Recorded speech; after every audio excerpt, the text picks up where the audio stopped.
Mahbod Moghadam. Mahbod is an entrepreneur known both for his ventures and for an outlandish personality. He was the co-founder of Everpedia and Rap Genius, which is now known as Genius. He's currently the entrepreneur in residence at Mucker Capital. They're a VC firm that provides capital and support for software and internet startups. Mahbod's going to talk with us about the Dapp community.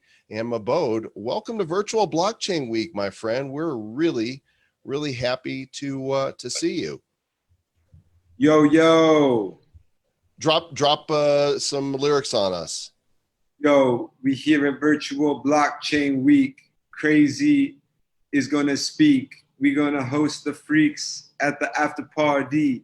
He is holding the BTC and the ETH. Wiki, what? On Coinbase. Very That was nice. pretty good. Come on. That was That's nice. all- Drop the coin, baby. Yeah, I was supposed to be a rapper, but it just, I ended up being a crypto prophet instead. It's all good though. I'm a not-for-profit crypto prophet. I can't find a good trade. I don't know.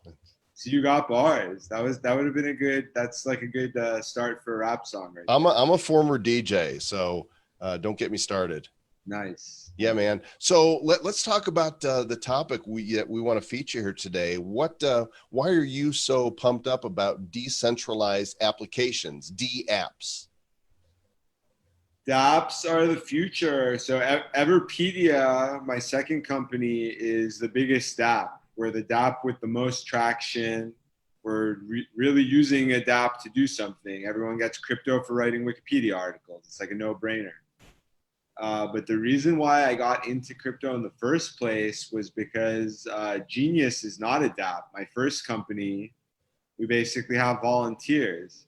And I always got really fed up with my only choices being that the volunteer is just working for IQ points, or they get hired full time and they have to move to the office in Brooklyn. I just thought that was weird. And it's not just us, especially knowledge projects. Any knowledge projects that are not decentralized, I think the founders kind of feel like the users aren't getting a fair shake. Like that, the inspiration for Genius was Stack Overflow. And Stack Overflow, you have very talented software developers, people who could be charging like $1,000 an hour, basically working for free. They're working for a street cred. And a lot of them just think that someday they're going to get a job at Stack Overflow. So there's like this weird carrot and stick. I even remember I wanted to just give some users a check for like $100 at Genius, and the CEO was against it. He let me experiment one time with just like giving one-time payments, and a lot of the users got mad. Apparently that's like one of the rules of Silicon Valley, is you can never pay the users, because if you pay the users, then they start thinking of it as a job instead of thinking of it as a game. No, that's a really interesting point, because I've always sort of thought of that, like with Reddit. You have all of these people who are on Reddit and they're doing all this admin work and doing all this stuff for free, and then they treat it like a job, and it's a big ego boost for them, but they make no money, and it just seems like they're just, a lot of times they're just pushing agendas for other people, but they're not maybe they're making cash on the back end or under the table or something. I'm not sure, but it always seemed weird to me how they made no money and spend so much time doing it. The ego part is deeply problematic, because that's how a lot of times volunteer moderators are getting quote unquote paid, is that they get to be pushy. And one of the ways that manifests itself is deletionism. Like Reddit certainly has, like if you post something on Reddit, chances are it's getting deleted. And on Wikipedia, I know for a fact, 95% of pages get deleted. That was before we even got into crypto. That's the reason why we built Everpedia, is we wanted to build an inclusionist Wikipedia, basically a Wikipedia where we won't delete your page if it has citations. But then we started to realize the reason why Wikipedia has such a small community. Wikipedia has about 10,000 editors, which if you think about it is not that much. And it's because they choose to be that way. If someone wants to become a Wikipedia editor, they basically get turned away. And then It has nefarious racial and sexual bias. There's basically bias against women. There's bias against people of color. There's political bias, right? Because there's definitely a leaning narrative and editorial slant on Wiki. Yeah, so I mean, so Everpedia gets a lot of love from like Republicans, pro-Trump people. We're not really, our CTO is pro-Trump, but the rest of us were like Team Yang. But you're okay with, like, you want all information there and you're not trying to form a narrative. So the funny thing is I'm anti-Trump, and I think Wikipedia is biased that way. Like Wikipedia pisses everyone off. They put in like all this like slant, Trump syndrome content, but then on the other side they kind of diss the progressive politics as well. So Wikipedia's slant is basically like the Joe Biden lame stream that everyone is sick of. It's like considered the middle ground, but it's the middle ground that nobody even stands on. So like the Trump people are pissed, the Bernie people are pissed. Basically, no one's happy, and then no one is editing either. It's like no one has a say because it's not decentralized. So it's not like you can just your worth is not measured by your tokens or anything. It's kind of just an arbitrary.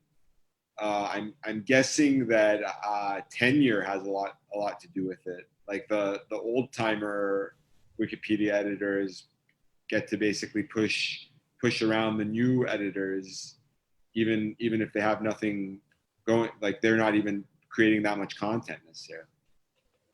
Well, I'll tell you, if you go to Wikipedia, and I've done this before where I've gone to see if Bad Crypto has a page, and let me pull it up here. So I just searched Wikipedia for Bad Crypto, nothing there. But for the first time, I just searched on Wikipedia and on Everpedia, and we have a page here. Somebody created something.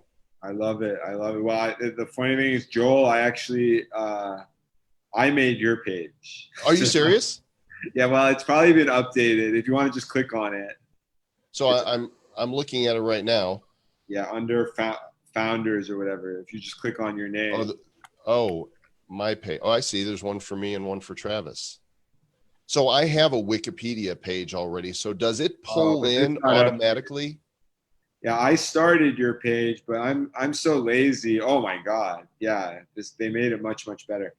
I started your page, but I made it like one paragraph, but it looks like we had a soldier go through and like really give you a legit page. Travis has got a paragraph. Okay. I got like a couple sentences. I think Joel's picture is like 3 or 4 months into the quarantine. His hair looks pretty long there. Yeah, that is an old picture, but that's the one on my wiki page. That's been there forever. See, there it is. Oh, okay.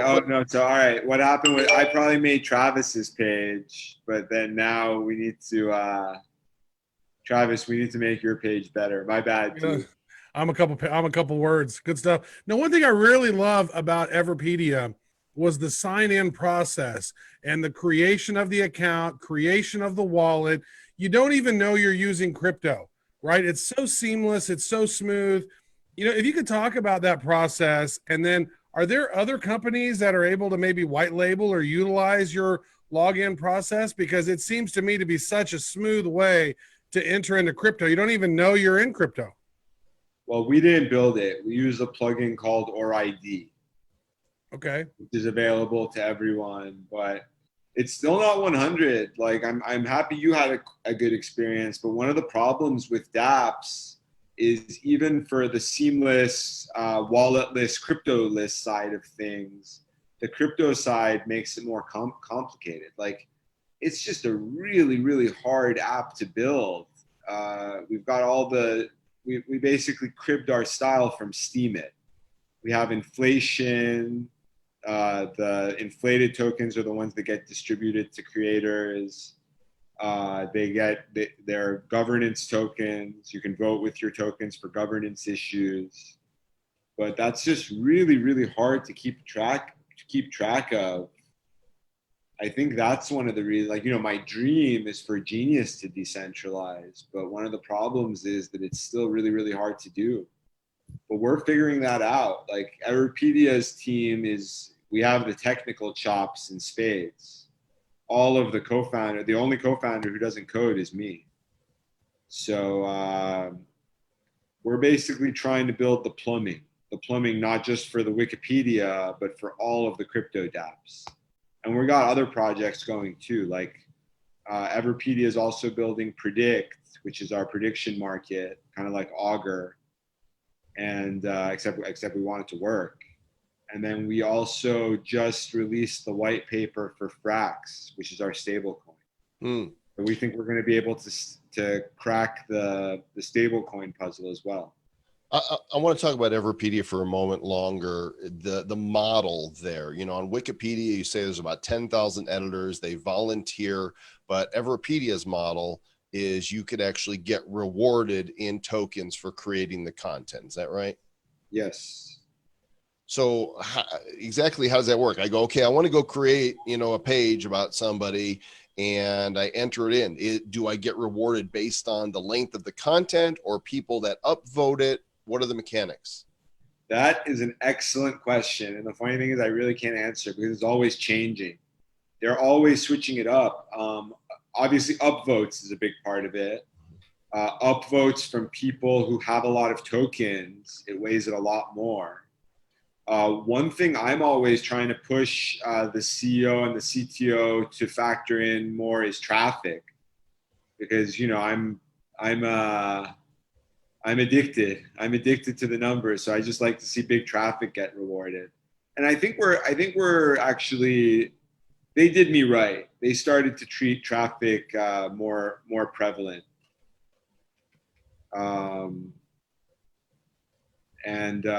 That obviously links and citations are basically the manna. Like your guys' 2 pages, it's not just the link the link that's different, but also one page has a lot more sources that it's drawing from.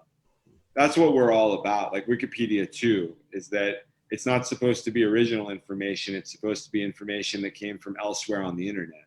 But then Wikipedia basically has limited number of sources they let you use. We're basically down with people using anything on the internet. As long as it's an internet citation, we don't try to decide if this is biased or unbiased or whatever. We figure being too hardcore, being too authoritarian like that is going to cause more trouble than it's going to cause more problems than it's going to fix. So you can just get a citation on unclenews.info. You're like, oh yeah, unclenews.info, totally legit. Well, not really. So for example, people were getting pissed at us using InfoWars, and we actually had a governance vote to stop using InfoWars.